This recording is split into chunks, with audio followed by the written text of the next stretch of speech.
Where are you depositing your currency? Welcome to Voices of Legacy, where we discuss and apply the Sunday morning message. My name's Colleen. I'm here with Joe, Vineeth, and Paco. Let's dive in together. So, Joe, welcome. Thank you. Good to see you. Good to be here. What's the key takeaway for you from this Sunday morning's message? It was Pastor Daniel speaking again on Mark, chapter 1. So, yeah.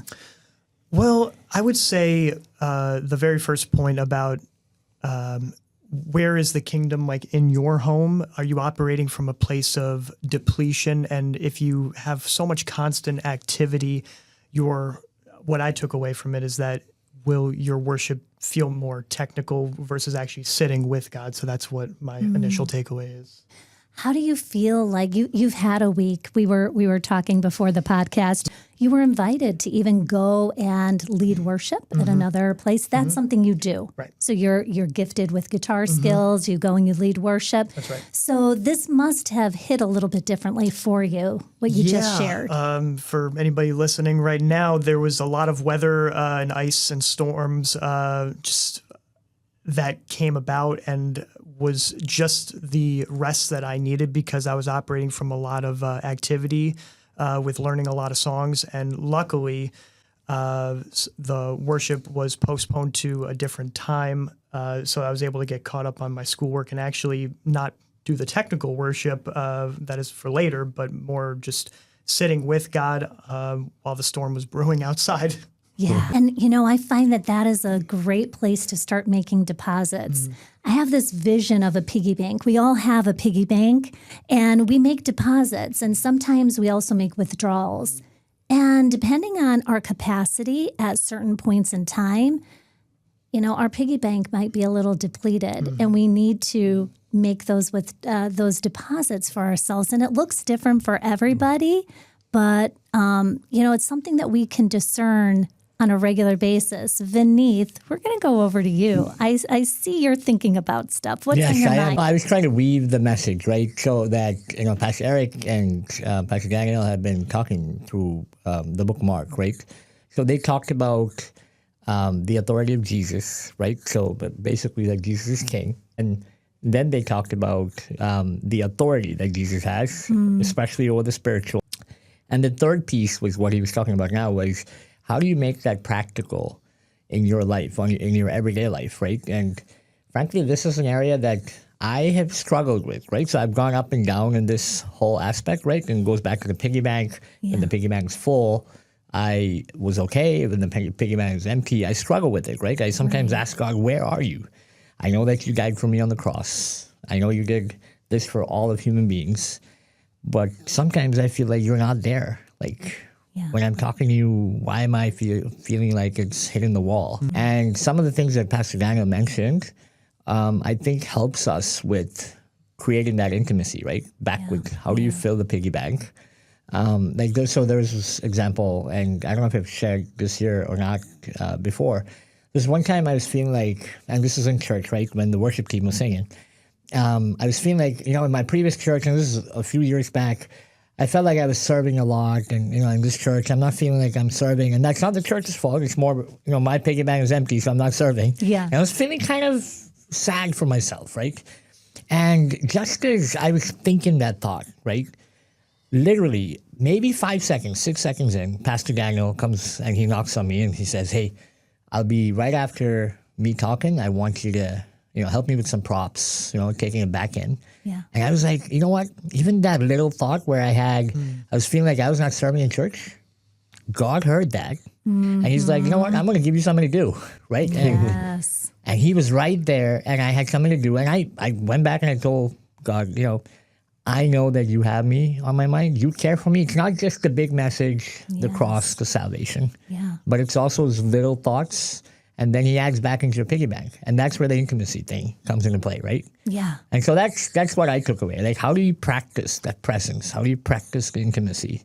So then you're not second guessing, right? You're in tune with this Jesus. God knows our thoughts. The conversation that we're having, the struggle, he knows all of that. I've tested that before for myself. I said, God, if you're listening Yeah. just to my thoughts, do you hear my thoughts? And he was listening to my thoughts. I mean, we see that in little testimonies, just like you gave, Vineeth, Yep. that God cares for the big and the little things. And especially when we're looking to be service-oriented and kind of, forward motion with the Spirit of God. We want to be aligned with how the Spirit is moving. And sometimes that is through a resting time. We're not always doing and forward motion.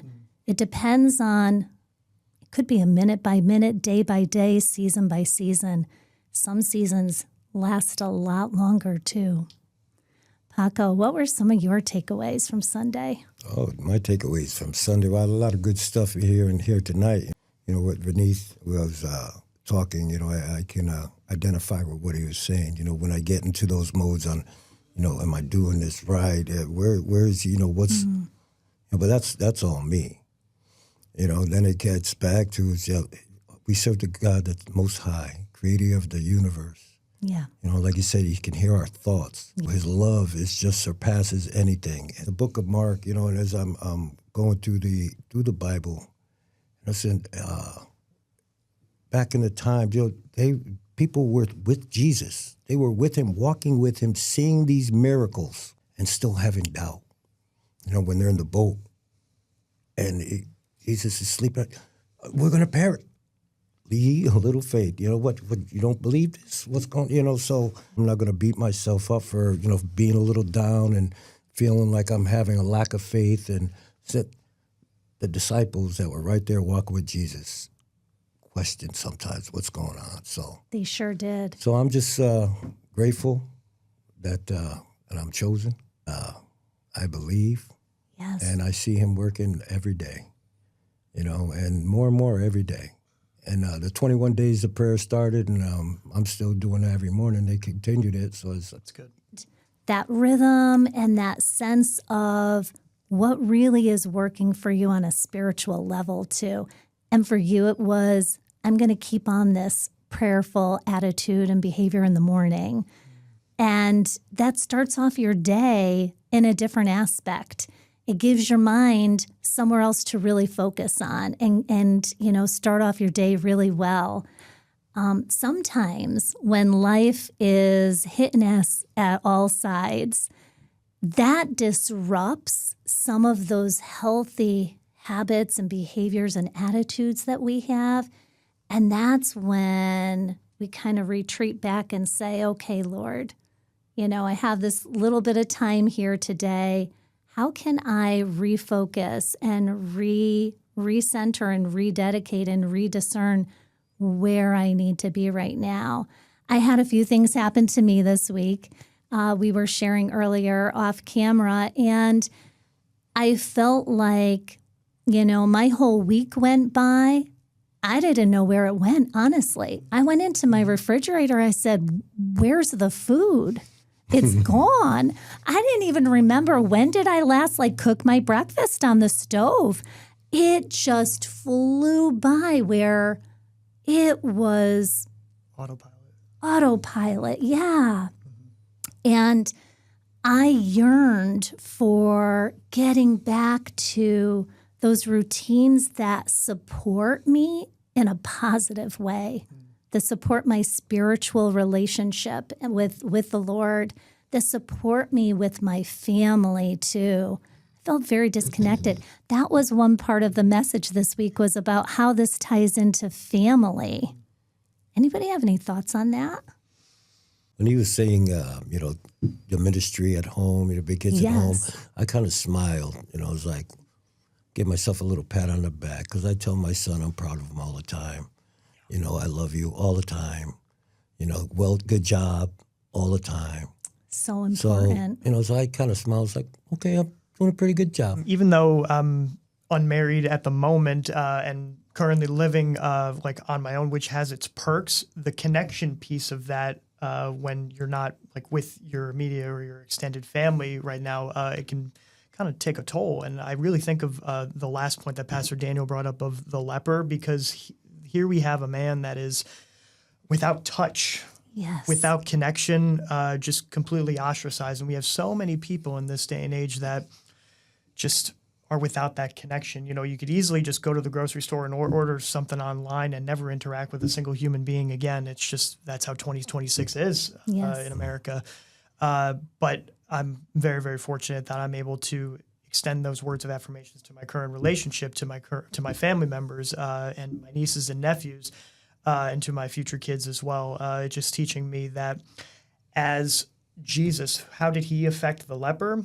He affected him before he even touched him, you know? So myself as a teacher, I'm able to impart, like, in the best way that I can to, you know, restore those kids' identity if they're lacking, so to speak. Oh, Nice. That's my is that's so my lane. The leper's my powerful. lane. But that touch and that affirmation, I will just share, you know, I'll be a little vulnerable here. So we were sharing off camera how my mom passed on this past week to heaven. And, you know, Paco, when you were saying that you have said to a younger generation, I'm proud of you and well done. As my mom was passing, I was able to tell her that. Oh, beautiful. I really wanted to say those words. Well done. Who doesn't want to hear well done? And for a person who's lived their life in faith for their entire life, wow. I wanted her to know that. Well done. Because Jesus is telling each one of us that. And we have ears to hear when we're spiritually attuned. And I wanted her to hear it in the physical. I wanted to have that physical touch with her as well. So I held her hand, kept vigil, held her hand. And I also told her, I'm proud of you. You've done such a good job. And through her struggle of a week-long struggle in the hospital physically, anybody would have needed to hear that. And that was like really important. So when I heard this message on Sunday, it landed well for me. I think we always wish we could do more as well. There's always a part of us that wonders, could have I done a little bit more? And maybe we could. But at the end of the day, you know, telling your family, it all starts with your home, I think. And then it goes out from there, Vineeth. Yeah, I was just going to say, I think God designed family as a very strategic unit, right? So if you think about a lot of the challenges we have, I'm specifically talking about wisdom concepts like, you know, love or justice or mercy, you know, aspects like that. Yeah. And even if it's for a big group, if you actually distill it down to the family unit, you can actually solve those problems much more easier. You have way more perspective. Give you an example, right? I'm not in the habit of getting political here, but so if you think of a problem for a country like the U.S., for example, immigration is a problem, right? And if you think about it, you know, there are people coming in, people going out, et cetera, right? And so if you think about, is that same concept when you apply it to family, would I want someone, you know, opening the door and come in, or would I want to invite them into my home, right? So there's, you know, these big concepts that we don't necessarily understand when it's that macro.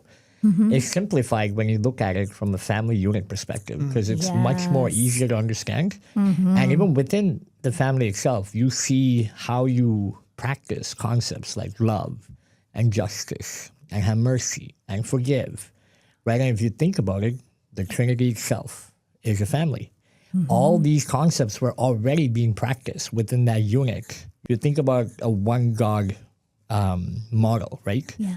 There is no concept of family there. So then you would you'd beg to ask the question, who was God loving before?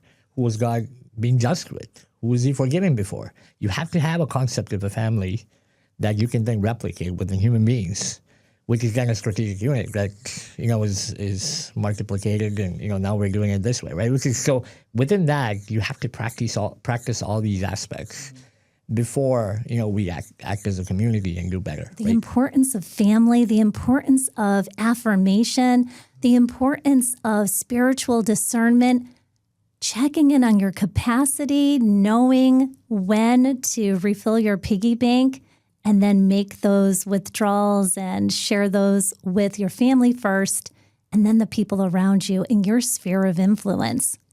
We've done well tonight. Thank you guys very much. Thank you. Oh, thank This you. has been Voices of Legacy, and we'll see you next time. Thanks for listening to Voices of Legacy, where we discuss and apply what we've heard on Sunday mornings. For more information on Legacy Church, follow our socials or go to legacychurchct.org.